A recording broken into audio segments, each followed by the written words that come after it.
We need to rethink tourism in radical ways. Stefan Gössling says, radical is the new normal. What he means by that, he will now tell all of us. He's from the School of Business and Economics from Linnaeus University in Sweden and from Western Norway Research Institute in Norway. Welcome, Stefan Gössling.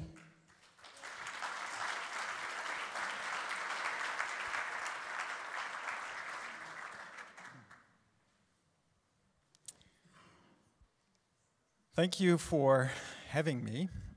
Radical is the new normal came up in, well, just 2 minutes ago when we discussed my presentation. I definitely think radical is a new normal. I've been working in tourism and with sustainability related questions for more than 25 years. I started with climate change. I'd say from those 25 years, for the first 15 years, people laughed at me when I mentioned climate change. Then for another 10 years they were angry at me, and then for the last 5 years things have changed. And I always thought I had a radical position in terms of viewpoints until Greta Thunberg, the Swedish activist, took on a much more critical perspective. So my perspectives today are quite normal in my opinion. And you all know that the future is here. We've been talking about climate change for a long time. I've been part of the IPCC report back in 2007 that did a lot of change in terms of opinion and perceptions. But climate scientists have been saying for a long time that we need to act on mitigation. We need to bring down emissions. And as you all know, it has taken decades for people to realize that something is going on. And now we are facing some severe changes that are already very visible. This winter is a good example. It's also a good example of what to expect in the future. We are seeing changes. One, for instance, in the context of winter tourism is what we call destination squeeze. And the destination squeeze essentially means that you have a shorter season in time because the number of ski days is going down.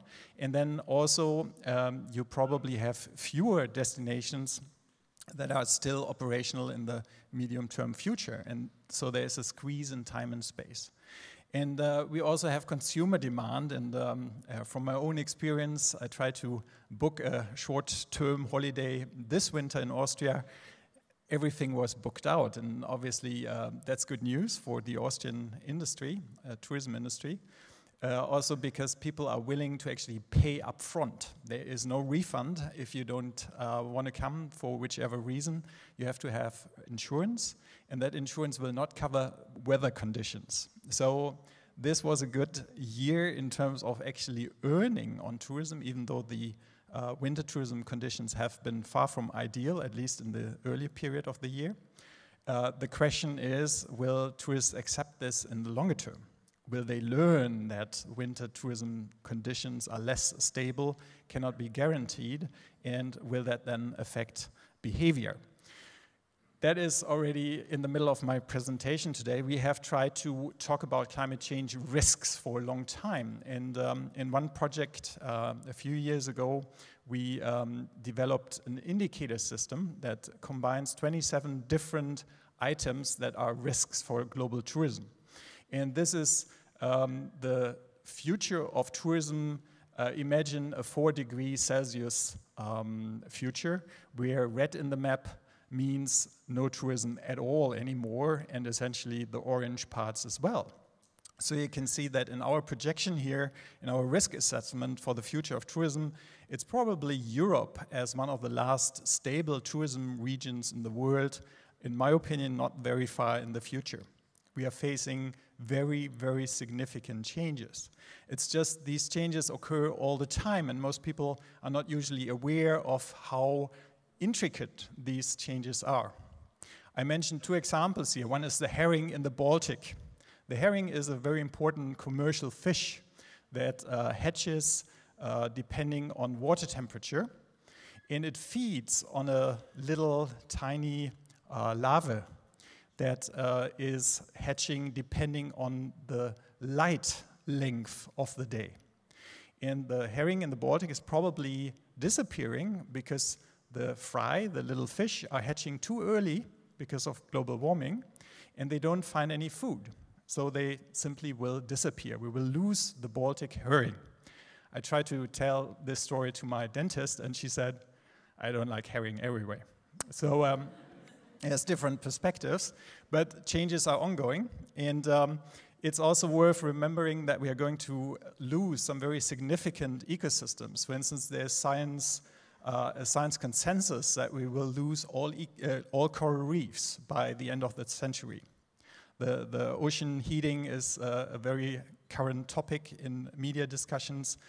You might have heard that we see a very quick increase in the average temperature of surface temperatures at ocean level that will affect coral reefs possibly in many regions far earlier than in 2100. So a lot is going on, and for us working with tourism, that translates essentially into climate risks. And these climate risks can be divided into two different parts. We have in this graph the climate risks. That is mostly what you will see in these regions in Central Europe as changes in weather patterns. More heavy rain in some periods, very dry periods, very hot periods, very cold periods when you don't expect them. All of that is ongoing changes in Europe that actually have quite significant consequences for tourism, specifically in the shoulder season when people are more flexible on bookings and when they can make decisions rather short term. Because you might not want to go to a certain region if you know that the weather is not according to your expectations.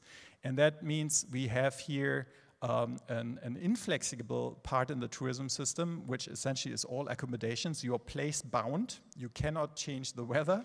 You will have to live with the situation as it is.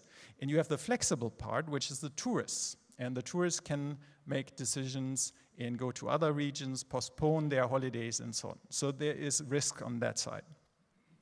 On the other side, we also have carbon risks. You have all noted that because of the Ukraine war, the cost of energy has been going up. That is a risk for tourism. Obviously, we have the need to introduce carbon taxes at a far higher scale than we have at the moment in order to reflect on the cost of climate change. That will also increase the cost of energy. There's many such risks that also affect the tourism system, and we should all anticipate quite fundamental changes that are also necessary in terms of the cost of travel. For instance, if we ever see e-fuels, the sustainable aviation fuels in the future, then the cost of flying will essentially double. And these are changes that we should take into consideration today. Now, the big question is obviously, how is tourism contributing to global climate change? And in this graph, you have the pie diagram here that shows you the different subsectors and how they contribute to global overall emissions. And if you bring in food, which is quite a big part because you have food and beverage consumption at the point of service, but you also have agriculture that comes in here, and that is a very big part of emissions here in this approach. We also have a big share of the pie that is transportation, and this is not even, it's even a bit misleading, the transportation part, because in aviation we have a situation that aviation is not just emitting carbon dioxide, it is also emitting nitrous oxides and water, which at flight altitude contribute to additional warming. So if you bring that into the equation here, then tourism becomes quite a big sector emissions-wise. I think we talk about 7 gigatons of carbon dioxide equivalent. That is a contribution to global warming from tourism. And that can be compared to about 50 gigatons of global emissions of carbon dioxide worldwide. So it's a very big subsector now, tourism. The problem is we have great difficulties in decarbonizing the main parts of tourism. Most of you work in accommodation. You can essentially become carbon neutral quickly by implementing energy efficiency measures and then switching to renewable electricity that is very easily done and quickly done, often not even costly, and that will bring you down in emissions. But we have other sectors that are very difficult to decarbonize, and they also use a lot of fuel and energy. I try to illustrate this because I'm talking quite a lot about aviation, but it seems very difficult for people to grasp the impact of aviation. So I took my daughter the other day, and we went to a hardware store. Why did we go to a hardware store? Because they have lots of empty buckets. And these buckets here that you see are 10-liter buckets. And 3 of these 10-liter buckets are corresponding to 1 hour of flight time. So you probably think, hey, that's not such a lot of fuel, is it? But if you then fly 9 hours, then the amount of fuel that you're needing are actually quite bigger. I wanted to illustrate a flight to New Zealand, which is 4 times this amount of buckets. And they didn't have enough buckets, so we couldn't do it. But another thing to remember here is that when you fly first class, or even business, your fuel consumption will be 3 to 5 times larger than economy class. So imagine the amount of buckets that would be necessary in order to even show the fuel intensity of air travel. In air travel is something where you hear a lot of positive stories. Oh, we are working on the solutions. I can tell you these stories have been going around for 25 years. We always have a solution. Unfortunately, it's always in the future. I'm not seeing that we are realistically going to see change in this respect. So a very important insight at this point is that we need to work on transportation, and the radical change will mostly mean that we go down on air transportation. I come back to that. Are we then on track to net zero? This is a graph for global tourism, and you can see that this dotted line here is what scientists think is the emission trajectory from global tourism, because global tourism is growing rapidly. This is the industry projection of emissions according to the WTTC. And that looks a bit better.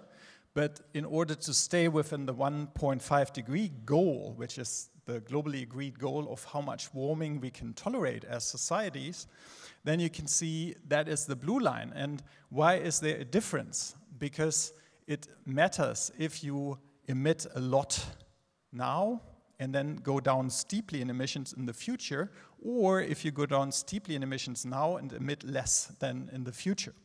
And that is not really understood. Most people think it's enough if we go somehow to net zero by 2050. But it's very important that we go down very quickly now, also because at the moment it's comparably cheap to reduce emissions. And in the future it will be more costly. So we have a big issue here that we need to take into consideration, and the bottom line here is that tourism is going to contribute to a growing share of this remaining carbon budget, which is the amount of emissions that we can still tolerate until certain temperature thresholds are met.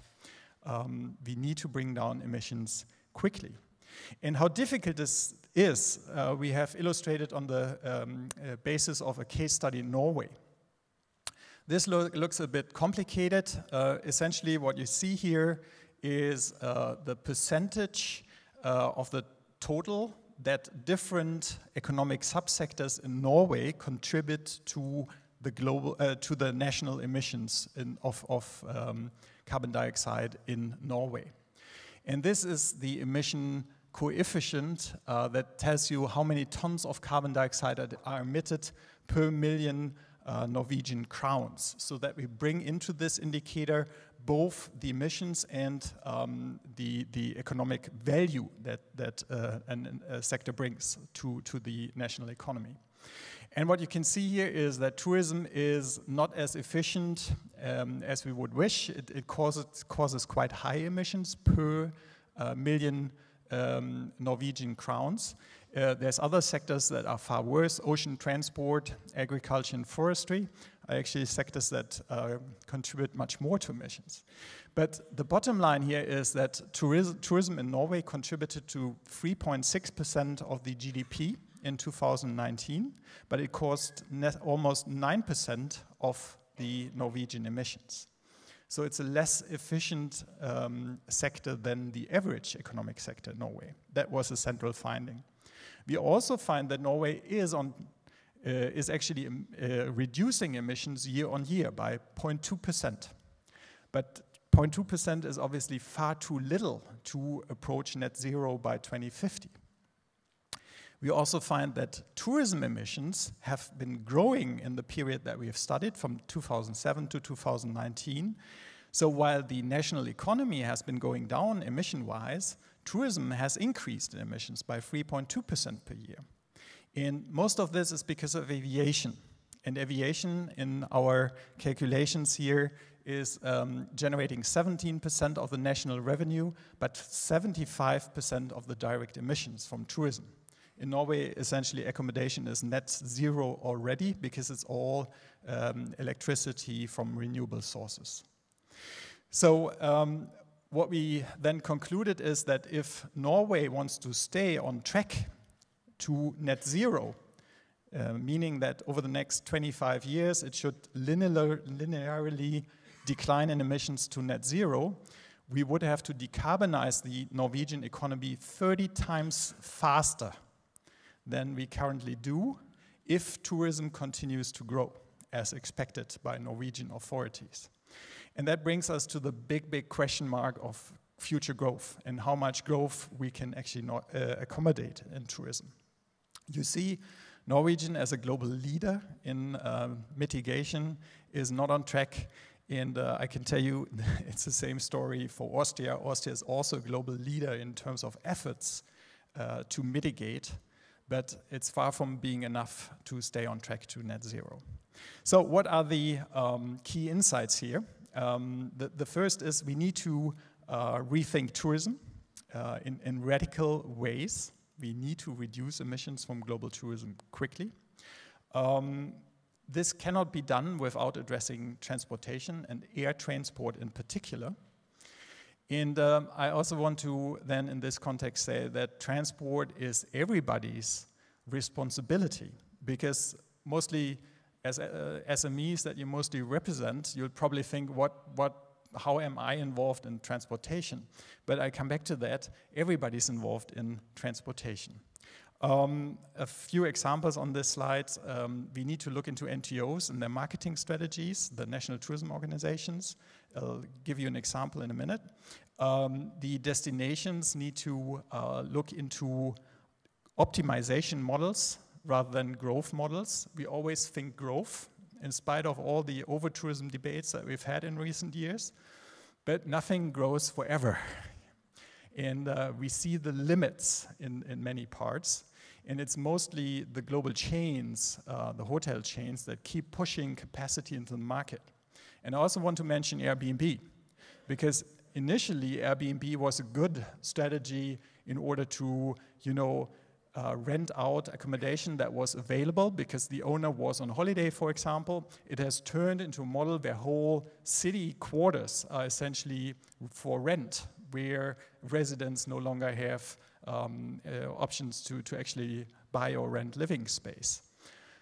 And that is a huge problem that is hardly addressed at all. And I think it's also an obligation by other tourism stakeholders to start pointing at Airbnb and what it does. It's definitely not in your business model interest. So there's many things that we need to discuss at this scale. And to provide you with an example here of NTOs doing the wrong thing, this is the German map of global marketing. This is where Germany does marketing in the world. And you see all sorts of bizarre markets where Germany is marketing itself, Australia, New Zealand, but even South America, China. A lot of marketing efforts go into attracting people long haul. And why is that not in the interest even of a country to do long haul marketing? We have very good data for Austria that is depicted in this slide. And this is the average length of stay by market. And what you would expect is that the longer a person flies to Europe, the longer they will stay, right? Because they have gone through the effort of a very long journey of traveling to Austria. But the opposite is the case. You see that the shortest stays are Australia, New Zealand, Taiwan, China. And why is that? Because when you fly this far from Japan or Australia, you want to see more of Europe than just Austria. So essentially, if you do marketing in long-haul destinations or markets, then you will be marketing for others who profit from these marketing efforts. It's nonsense to do long-haul marketing, in my opinion. Average length of stay is a very central key question that we need to talk about. Specifically in Austria, actually, because this is the average length of stay in Austria from 1995 to 2015. And you can see there is a linear decline in the average length of stay in this country. And you can also see that some other countries have far higher average lengths of stays. Martinique, for instance, is possibly a country where long-haul marketing makes sense because people can go elsewhere. And then they stay for 2 weeks, and that then gives you a very long average length of stay. But globally, average length of stay has been declining. People come for shorter periods, and then that obviously is also a result of social media. Done this, had my followers following me, and then it's on to the next destination. This is obviously a problem. We've illustrated this here again with data for Austria. In 1995, it took 19.6 million arrivals to Austria to generate 100 million bed nights. But in 2015, that was already 27 million arrivals. So you have an increasing share of arrivals, and that means that you need increasingly more infrastructure in terms of airports, in terms of roads, and so on, to bring people into the country in comparison to where they actually contribute to value. Because aviation is not a value contribution. Aviation is burning money. We've calculated that since the inception of modern aviation for commercial purposes, the average amount airlines have been earning is negative. So airlines have essentially only ever survived because of public subsidies. And that is why we need to capture more value in the destinations from travelers. What are the alternatives? I know there's a lot of complaints about ÖBB. Let me tell you, ÖBB is one of the best railway providers in Europe. It's specifically, if you look at Germany, there's a lot of stuff that needs discussion. We need a lot of debate on the implication of not investing in rail infrastructure, because we can also show that that is economically meaningful, even though if people will complain that the cost is high, we usually tend to ignore the negative externalities of the car. We calculated that the average German car is causing social costs that are not covered by taxes and other payments by car drivers in the order of 5,000 euro per year. So that is the public subsidy to car drivers in Germany. I think more money should be invested in railways and other alternatives.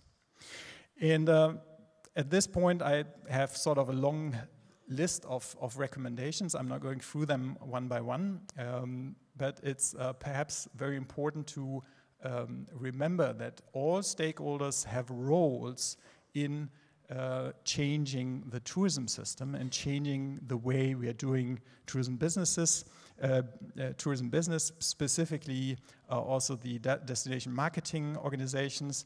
This is, I like this one to indicate that we have not just one season rather than several. It's Zell am See. Can recommend everyone to talk to Stefan Obenaus, who is here today from Zell am See, because this is one of the Austrian climate and energy regions that strives to be Austria's most sustainable destination. And they have done an immense amount of work that is often very innovative. And just when we talk about innovation, You can see from this morning's awards ceremony that innovation is often coming out of SMEs who try to do things differently. Obviously, at this point, we have to mention Hotel Stadthalle, where I happened to spend the night with great pleasure. It's fantastic to see what can be done if you really want to do things. Here's a list again for everyone that is sort of you have to do this now. We had a lot of discussions about how complicated it can be to change and whether it's justified, for instance, to go through all the motions of a certification process and so on.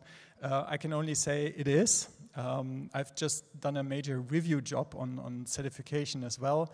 It's very meaningful to get certified. We heard this morning there's like 540 businesses being certified in Europe with the EU label. I can tell you Turkey has mandated that every hotel in the country goes through certification.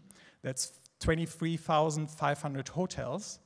And they had to in the first step, to build the capacity to even audit all these places. So in the first stage, they have now provided an education to 400 certifiers in order to get the whole country through this certification process. That is the level of innovation that others do, and where I think in Europe, even though 540 is great, we can do more. Let's remember that. I also want to mention one tool. One of the biggest problem for hotels is the question of, should I invest in energy efficiency measures? Should I invest in a new building envelope, new windows, and so on? There's a new tool available. It's by the International Finance Corporation that is part of the World Bank. And they just presented this last week. It's a bit complex to use. You have to input a lot of data.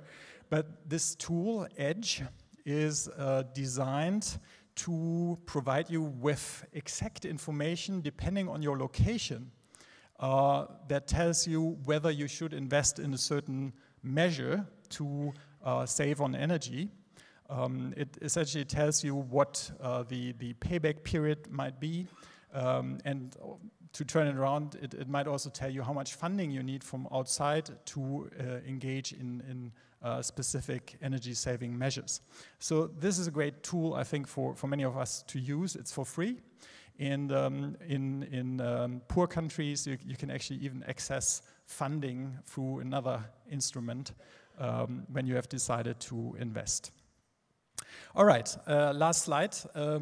This is in honor of what has been done by, in this case, specifically Zell am See in Austria. I call this my Zell am See destination model for the future. We need to rethink tourism. We need to increase the value that is captured in destinations and by SMEs. We want more money to circulate locally.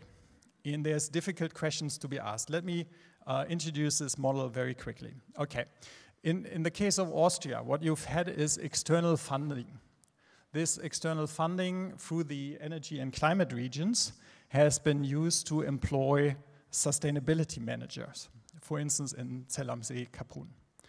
And these sustainability managers have created awareness, knowledge, and changed attitudes in the community. They have sort of coordinated people in the community, created a common theme for sustainability, involved people, shown that there's benefits in becoming certified and becoming a leading sustainability destination. So this work then has led the destination to agree on many changes here. And there's recommendations for actions that essentially are the list I presented to you earlier. But it's about optimizing length of stay, building local value change, offering vegetarian and vegan alternatives in restaurant buffets and menus and so on. Leakage is a key word here. When we want to grow economically, but at the same time not increase the number of arrivals, then obviously we need both more spending on the side of tourists. We need to make more offers to optimize the price levels that we charge. But we also need to think about leakage, because it strikes me how everybody is talking about growth, but never about all the money we are losing. And this is a point where I need to mention the booking reservation platforms, such as booking.com. I know they are big here. The question will be, in the future, do we want to channel 15% out of Europe to American investors for a service that essentially can be provided by anyone with platform design skills? I've talked to developers. It's not impossible to build alternatives that can provide the same service. I know these are critical questions. I know it's so easy to join Booking, but seriously, if it's about the money, then let's talk about both increasing our revenue and our profitability most of all, but then also let's talk about where we are losing money, and we're losing money in different ways. Think about point of service, payment systems, think the booking reservation platforms. We need to, we really need to rethink. To get back to my model here, we then, on the destination side, have the interaction with the SMEs. That's mostly all of you. And the SMEs obviously also can implement many things here, some examples in this list. But how are the SMEs going to finance the destination change and the coordination in the future? And the idea here is to introduce what I call a climate euro. Essentially, as hotels, you would charge an extra euro for each bed night, and my suggestion is to only do this for adults, because we want to preserve the world for the kids. They shouldn't pay for this. But if we charge the adults for this, then we have considerable funds that can be reinvested locally in order to make this model go around, where it gets back to the sustainability manager and the destination, and where this becomes a self-reinforcing process. So the funding will be a key issue, and the question is, will you as accommodation providers in particular be willing to make that contribution? I can only recommend it. I did a major review of the willingness to pay in tourism, and there's nothing that says this will not work if the communication is right. It should be a big marketing effect that is very positive even.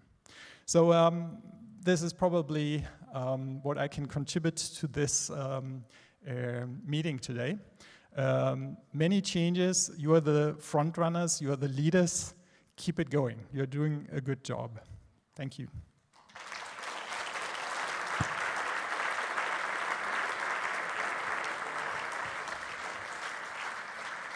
Thank you very much, Stefan.